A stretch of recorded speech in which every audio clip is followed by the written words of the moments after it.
ইন্না আকরামাকুম ইনদাল্লাহি আতকাকুম, আমার কাছে সম্মানিত ওই আমার বান্দা বান্দি যার ভিতরে আমার ভয় পয়দা হবে। যার ভিতরে যত বেশি আল্লাহর ভয়, সেই আল্লাহ রাব্বুল আলামিনের কাছে তত সম্মানিত। আমি বলছি, কে বলছে? আবার বলেন, আল্লাহ বলছে। এই জন্য সম্মান নিজে চাওয়া দরকার নাই, আল্লাহ রাব্বুল আলামিন সম্মান দেওয়ার মালিক, ইজ্জত দেওয়ার মালিক কে? আল্লাহ। এই জন্য আপনারা মাতুব্বরি কি আছে?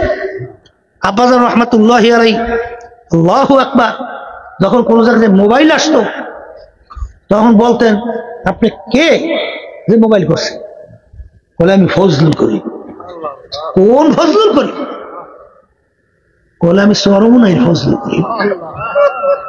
তখন বলে না, আমি বিশ্বাস চরমনাই ফজলুল করি।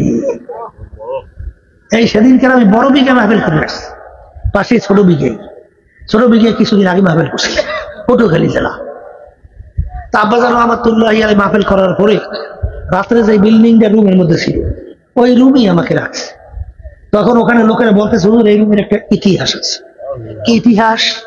বলে, হুজুর তখন তার কারেন্ট ছিল না, রাত্রে আল্লাহর খতম শুয়ে রয়েছে চকিতে, নিচে তার সফর সঙ্গীরা শুয়ে রয়েছে। রাত্রে উঠে আল্লাহর কত বাথরুম নিয়েছে, রাত্রে বন্ধ করে চিনি না। তাই যখন বাথরুম থেকে আসছে তখন এই শুয়ে রয়েছে, আল্লাহ বান্দা ইন্তেকাল করছে। ওই ঘুম অবস্থায় আপনাও ছড়াই থাকে না অনেক সময়, আব্বাজানের পাড়া পড়ছে অন্ধকারের মধ্যে তার হাতের উপরে। তখন সে উঠতে বলছে, আহাম্মকটা কেনা? ঘুমের মধ্যে বলতেছে, আহাম্মকটা কেনা? আব্বাজান রহমাতুল্লাহি আলাইহি বলতেছে, আহাম্মকটা ফজলুল করি।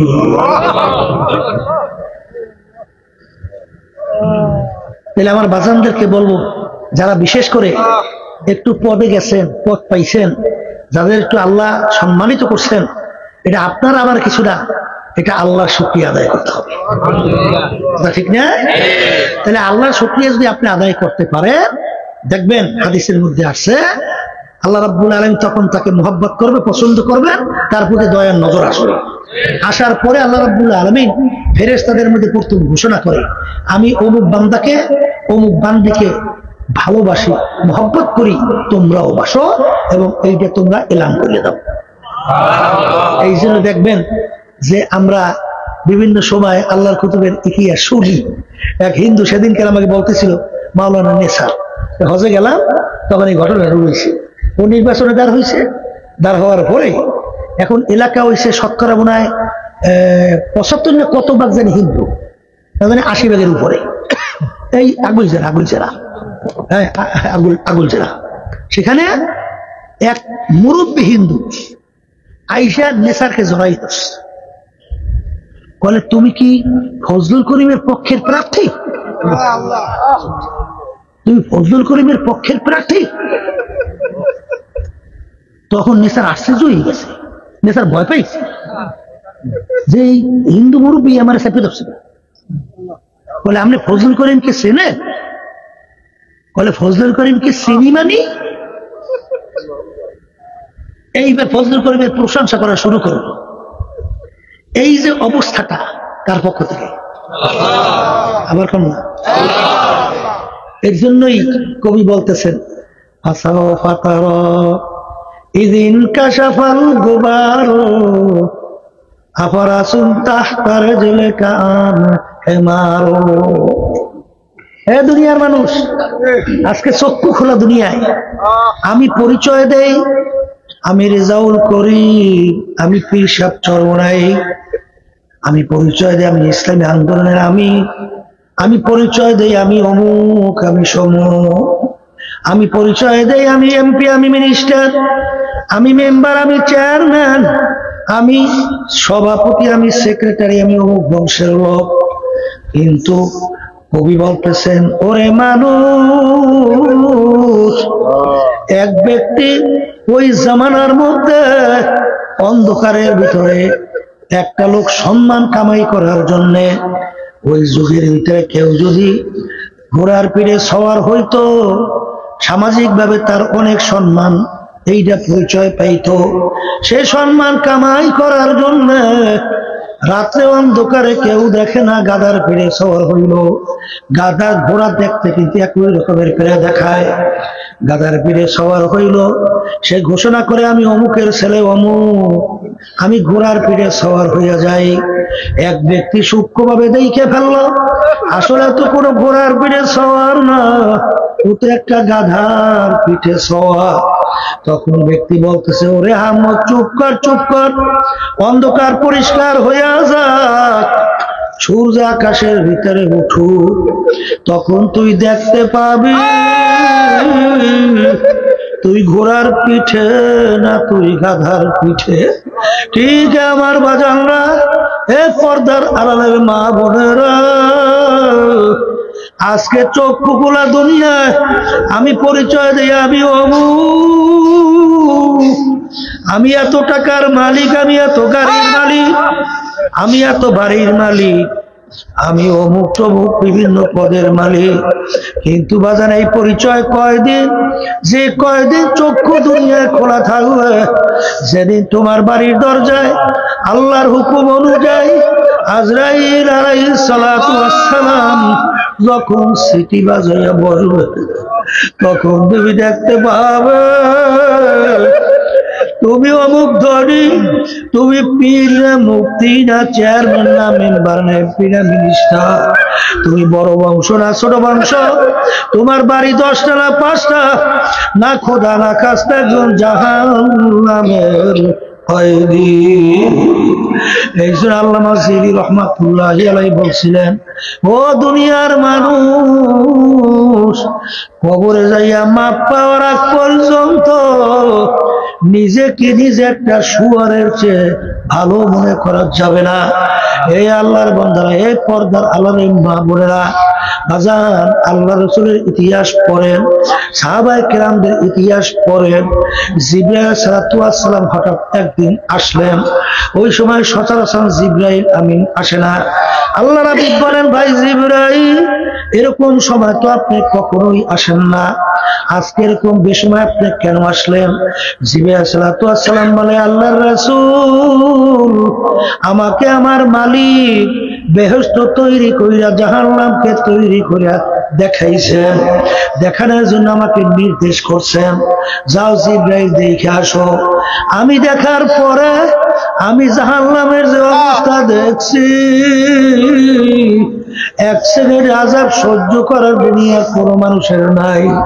বেহেশত এমন ভাবে সাজাইছে তার কোনো সাদৃশ্য দুনিয়াতে নাই। এই কথা বইলা জিবরাইল আলাইহিস সালাতু ওয়াস সালাম কাঁদে। আল্লাহর হাবিব বলেন, ভাই জিবরাইল, তুমি কেন কাঁদো? জিবরাইল আলাইহিস সালাতু ওয়াস সালামকে বলেন, জিবরাইল, আমার মালিক তো তোমাকে সম্মানিত ফেরেশতা হিসেবে ঘোষণা করছে, সমস্ত ফেরেশতাদের ভিতরে সরদার, তুমি কেন কাঁদো? আপনি কেন কাঁদেন? জিবরাইল আলাইহিস সালাতু ওয়াস সালাম বলে, আল্লাহর রাসূল, আমার তো জানা নাই, ইবলিস তো আমার মালিকের নৈকট্যে ছিল, কিন্তু ইবলিসের ব্যাপারে আমার মালিকের কি সিদ্ধান্ত হইল? হারুত মারুত তো মাওলার ফেরেশতা ছিল, হারুত মারুতের ব্যাপারে আমার মালিকের কি সিদ্ধান্ত হইল আমার তো জানা নাই। আমার ব্যাপারে আমার মালিক কি সিদ্ধান্ত দিবে, এই জন্য আমি কান্দি। এই অবস্থা থেকে আল্লাহর রাসূল কাঁদলেন। আল্লাহর হাবিবের দুই চোখ দিয়ে বাইয়া বাইয়া টপ টপ কইরা পানি পড়ে। জিবরাইল আলাইহিস সালাতু ওয়াস সালাম চলে যাওয়ার পরে আল্লাহর হাবিব মসজিদের নববীর ভিতরে যখন ঢুকলেন, ঢুকে দেখেন আনসারী গোত্রের কিছু আমার আল্লাহর বান্দারা, সাহাবায়ে কেরাম বসে বসে আনন্দ ফুর্তি করতেছেন। আল্লাহর রাসূল বলতেছেন, হে আমার সাহাবারা, তোমরা কি মৃত্যুর কথা ভুলে গেছো নাকি? এই মাত্র জিবরাইল আমিন আসছে, আমার কাছে জাহান্নামের যে বিবরণ শুনাইছে, এইটা যদি তোমরা জানতা, তোমরা দেখতা, তোমরা শুনতা, কেউ সংসার করতে পারত না, কেউ দুনিয়ার কোনো কাজ করতে পারত না, সব ফালাইয়া জঙ্গলে দৌড়াইতা। যখন নাকি আল্লাহর হাবিব ভয় দেখায়, আল্লাহ রাব্বুল আলামিন আয়াত নাযিল করে, হাবিব গো, আপনাকে আমি আমার বান্দাদেরকে বান্দীদেরকে ভয় দেখাবার জন্যই পাঠাই নাই, আপনাকে বান্দা বান্দীদেরকে দাওয়াত দেওয়ার জন্য, সুসংবাদ দেওয়ার জন্য পাঠাইছি। আপনি সুসংবাদও দেন। এই জন্য ইতিহাসে দেখা যায় এরপর থেকে আল্লাহ রাসূল সাল্লাল্লাহু আলাইহি ওয়াসাল্লাম জীবনে যতদিন বাইচা ছিল একদিনও মুখ ভইরা আর কোনদিন হাসি দেয় না। আল্লাহর হাবিব বেশিরভাগ সময় মিষ্টি হাসতেন, এর চেয়ে একটু বেশি হাসলে সামনে দুই একটা দাঁতের মাথা বের হইতো। খটখট খটখট করিয়া জোরে আর কোনদিন হাসেন নাই। এই আল্লাহর বান্দারা, এ পর্দার আল্লাহর মা বোনেরা, বাজার আমার উপরে কেউ রাগ করিলেন না, আমাদের উপর কেউ রাগ করিলে লাভ নাই রে বাবা। কারণ তোমার কবরে তুমি যাবা, আমার কবরে আমি যাব।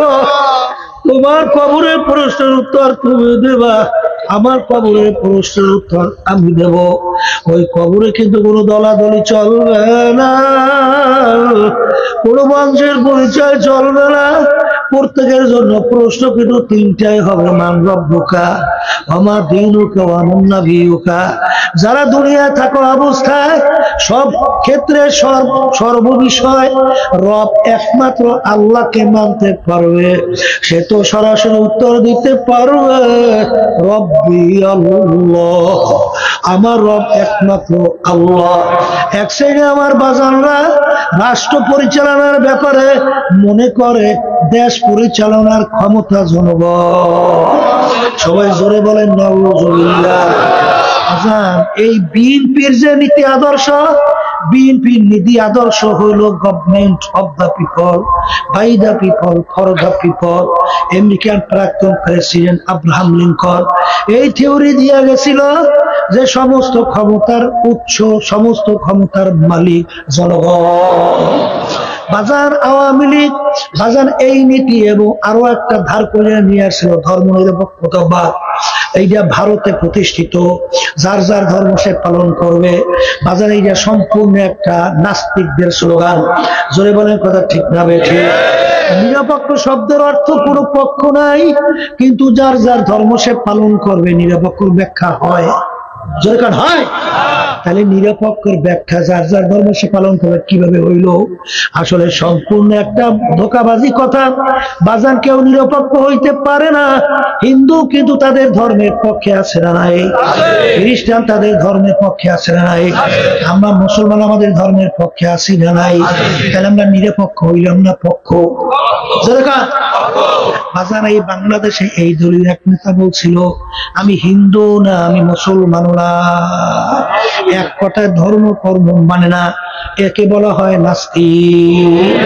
এ আল্লাহর বান্দারা, পর্দা আলে মা বোনেরা, আমার কেউ রাগ করিও না রে বাজার।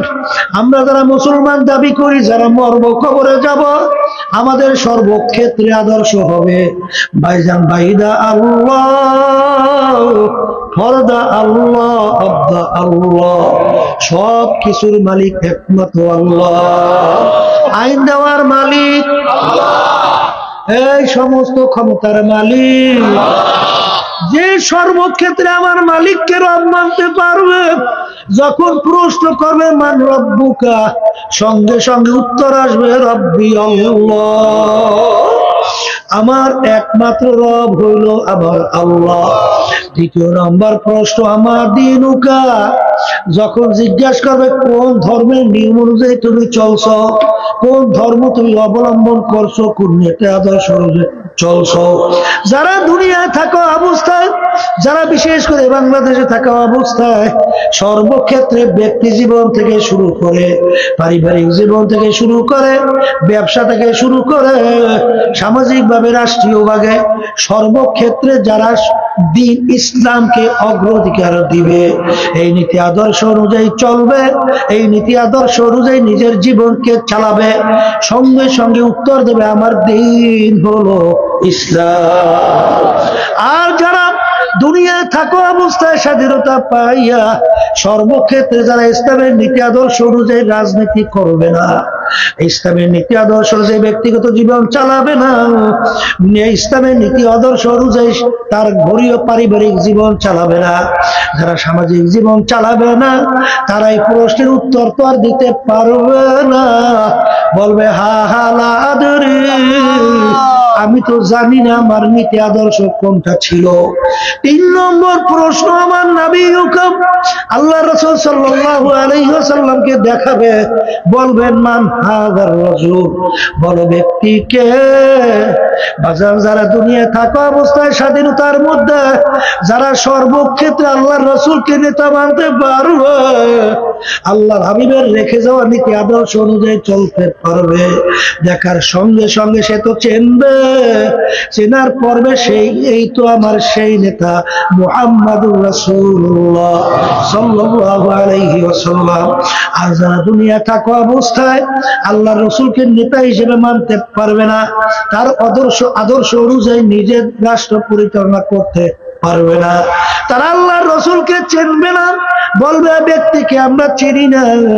যারা 3 প্রশ্নের উত্তর ঠিক মতো দিতে পারবে না, আর যারা ঠিক মতো প্রশ্নের উত্তর দিবে, হাদিসের ভিতরে আল্লাহর রাসূল বলেন, আল্লাহ রাব্বুল আলামিন বলেন ফেরেশতারা, আরে আমার বান্দা বান্দির উত্তর ঠিক হয়েছে, এই কবর তাদের জন্য কবর থাকবে না, ওদের কবরের সঙ্গে বেহেশতের বাগান তৈরি করিয়া দাও, বেহেশতের পোশাক পরাইয়া দাও। আল্লাহু আকবার, আল্লাহু আকবার। নাজলে মাঠে মুহূর্তের ভিতরে কোথা থেকে সময় যাবে টের করতে পারবে না। বাজার আমার কথা না, আল্লাহ রাসূল বলছেন শুনাইতে আসি, কে মানবেন তা জানি না। এই আল্লাহর বান্দারা যারা উত্তর দিতে পারবে না, বাজার তারা আল্লাহ রাব্বুল আলামিন ডাকে ফেরেশতারা, আরে নাফরমান উত্তর ঠিক মতো হয় নাই, এই কবর ওর জন্য কবর থাকবে না, ওদের কবরের সঙ্গে জাহান্নামের সঙ্গে সম্পর্ক তৈরি কইরা দাও। বাজার আমার কথা আল্লাহ রাসূল বলছেন, আমাকে আমাদের সবাইকে মাফ কইরা দিয়ে। আরে আল্লাহ হাবিব বলেন 99 তিনমিনান লাউ নুফিকা ফিল আরদি মা আনবাতাত খাদরা, জাহান্নামের 299 সাপ কবরের ভিতরে জমা হবে, এমন বিষ দর লাউ নুফিকা ফিল আরদি মা আনবাতাত খাদরা, যদি দুনিয়ার ভিতরে ফুক দিত গাছপালা মাথা লাগাতে পারত না, সেই সাপ কিয়ামত পর্যন্ত পেঁচাইয়া ঠোকরাবে। আল্লাহ আমাকে আমাদের সবাইকে মাফ করে দেন। হে মুসলমান, যারা বিশ্বাস করো তাদের কাছে কথা, যাদের বিশ্বাস নাই তাদের সঙ্গে কোনো কথাও নাই। আল্লাহ রাব্বুল আলামিন আরে ফেরেশতাদের যখন বলবে, আরে এই অবস্থায় আল্লাহ তুমি আমাকে আমাদের সবাইকে মাফ করে দিও, আল্লাহ রাসূল বলে হুফরাতুম মিন হুমারিল্লাহ, জাহান্নামের গর্ত, জাহান্নামের সুরা, জাহান্নামের সাথে সম্পর্ক তৈরি হবে। আল্লাহর বান্দারা, পর্দানে মা বোনেরা, বাজার আজকে আমাকে গালি দিয়ে করো লাভ নেই, আমাদেরকে গালি দিয়ে করো লাভ নাই। বাজার কার কয়দিন হায়াত কিভাবে আছে জানি না, কখন কার কোন সময় রওনা করতে হবে তাও জানি না। কিন্তু দুনিয়ার পাগলামি যদি 5-12 ঠগো, আবার সেই পাগলামি ব্যবসায় যেবার আশা করা যায়। কিন্তু কবরের যাত্রীরা একবার যদি কেউ কবরে যাইয়া ঠগ, আর দ্বিতীয়বার দুনিয়াতে এসে আপিল করি আর কিন্তু জিতবার আশা নাই।